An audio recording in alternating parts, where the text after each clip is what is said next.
L'ancien président Donald Trump est de retour dans l'arène. Et quoi de mieux que la grand-messe annuelle des conservateurs à Orlando, en Floride, pour faire sa première apparition publique depuis son départ de la Maison-Blanche. Donald Trump a voulu montrer qu'il était toujours l'incontournable du Parti républicain, flirtant avec l'idée de se représenter en 2024.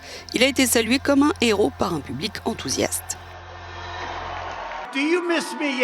Est-ce que je vous manque déjà ? Je me tiens devant vous aujourd'hui pour déclarer que l'incroyable voyage que nous avons commencé ensemble, et nous avons vécu un voyage que personne d'autre n'a vécu. Il n'y a jamais eu de voyage comme celui-ci, aussi réussi. Ce voyage, nous l'avons commencé ensemble il y a 4 ans, et il est loin d'être terminé.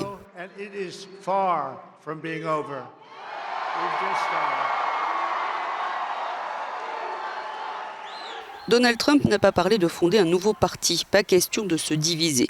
Il veut se poser en adversaire de la nouvelle administration Biden, quitte à de nouveau répandre des fake news. Joe Biden a connu le premier mois de présidence le plus désastreux de tous les présidents de l'histoire moderne, c'est vrai.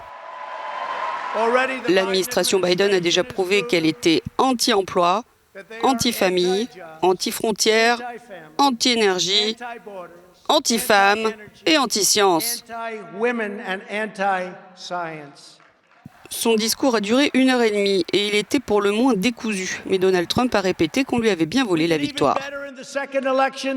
Nous avons encore fait mieux lors de la deuxième élection que lors de la première. Vous savez que j'ai gagné la première et que nous avons gagné la deuxième. On a fait beaucoup mieux. Donc c'est étrange, non ? Oh, quelle honte pour notre pays.